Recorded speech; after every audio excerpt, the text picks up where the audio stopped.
you never hear the military budget in 10-year chunks. Now, I understand it's partly because of reconciliation rules, and so it's a shorthand. But I mean, even from the political messaging, you never hear somebody say like, "We have just passed the House has now passed a $7-8 trillion budget for the Pentagon minimum," because we know it never goes down for the next 10 years. Veterans Affairs and all that. Right. Right. I mean, just $8 trillion. Should the Democrats have at one point, or the progressives, start referring this to as a $350 billion a year expenditure? I mean, because then it doesn't seem as historic on some level, but, at what point should they have pivoted? You're right. It cuts both ways. Like, you want people enthusiastic about it, but you don't want people panicked about it. And then you'll get people quibbling with, well, a lot of this is front loaded. So it's actually, $600 billion in the first year. And then it's not $350 billion every single year. And so, once you get the pedants in there, you have to pull the pencils out and start. And Democrats are so insistent on getting all of those details right that it certainly gets in the way of their messaging. Right. Whereas Republicans, cannot be bothered at all by details like whether the numbers are precise.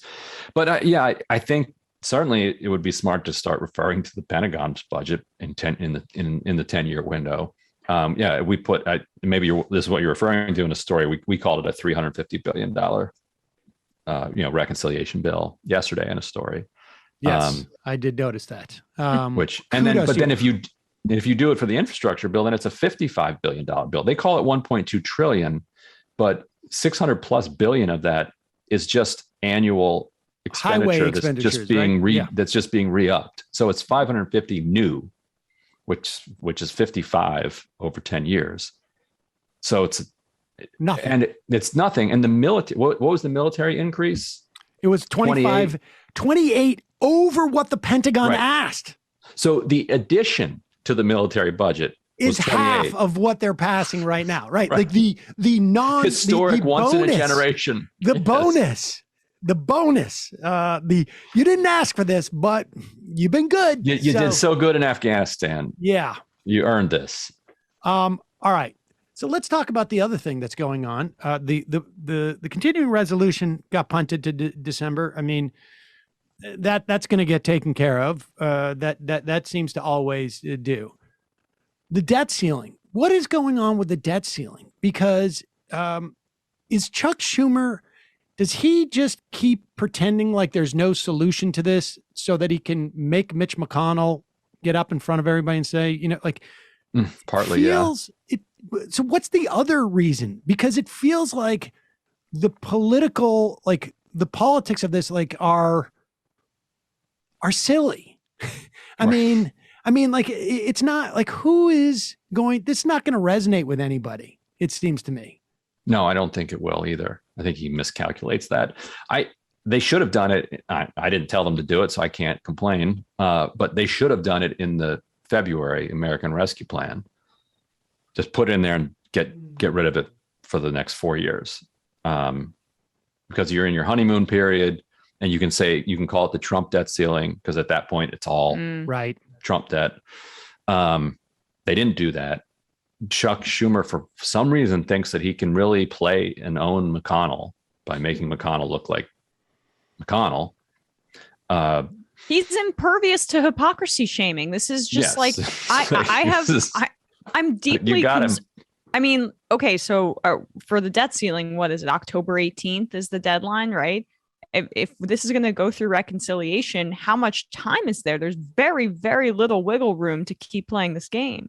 Yeah, they would need to hustle. And which reconciliation is it going to go into? Like, is there a... They talk about doing a separate one, which is crazy. You could... McConnell wants them to stick it in this one. He thinks that's his big play. Because then he can say they had to add $28 trillion in debt. I see. in order to 'Cause then it's pass associated- their government takeover of the economy. And what has anyone that you have interacted with in the course of your reporting said something to the effect of like, they're thinking about sticking it in the reconciliation bill because then it becomes sort of a must vote for, doesn't it? Or does House, it?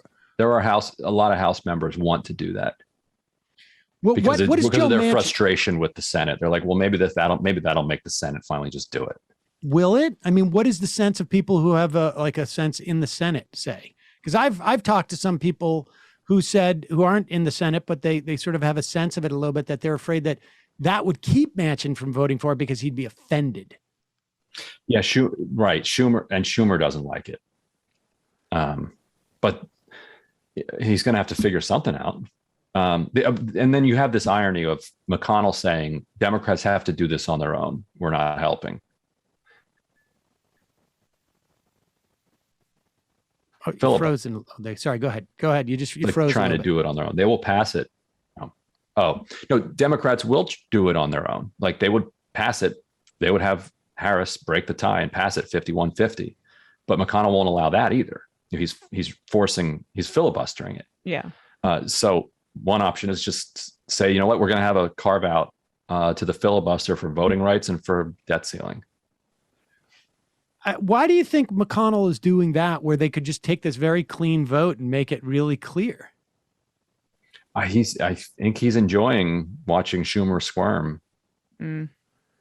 And also, it just gives more appearance of dysfunction for the Biden agenda, right? Like they want to maybe have all of this chaos thrown in. Yeah.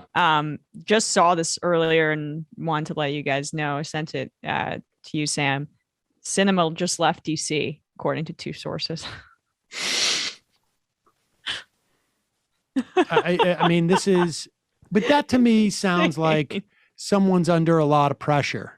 It's right? 1 o'clock. It's 1 o'clock. It is 1 o'clock. Yeah. Right. It sounds to me like somebody's under a lot of pressure, and the best way to deal with it sometimes is to step out. And this is, I mean, it's really stunning. I mean, what is your sense about what Biden, like, is Biden sitting there going like, she'll come around, or is he going, I mean, he's had her over there like 4 times. I mean, and does anybody have a clue? I mean, this is just so bizarre, and it's just amazing to me. Like, and I mean, frankly, she should be getting the Stephen Miller treatment, as far as I'm concerned, on some level, walking around like she should be hearing about it from people. Well, there have been like 60 people arrested outside her office in the last several months. Wow. I'm sure she's noticing that. So I think she is getting that to some degree. Well, so what's your best guess? What happens over the next couple of days? I don't think there will be a vote. Like they keep pretending that there's going to be a vote, but the votes aren't there. I think so next week is the last week before recess. And so I think they'll come up there. I think they will announce some framework of a deal. I think probably will use some shenanigans around tax credits and dynamic scoring and other things to make it look the like number down, Manchin took make it more look off like, of it. Right. The front load as much as they can, and more or less agree to that. But I don't think progressives will vote to pass the bipartisan bill before heading out. That's interesting. Well, Ryan Grimm, we will see if you're right. Thanks so much for joining us. Yep. Thanks, Ryan. Folks, there's more of what you've just saw where that came from. That's if you hit the subscribe and like button. Thank you. Really, thank you.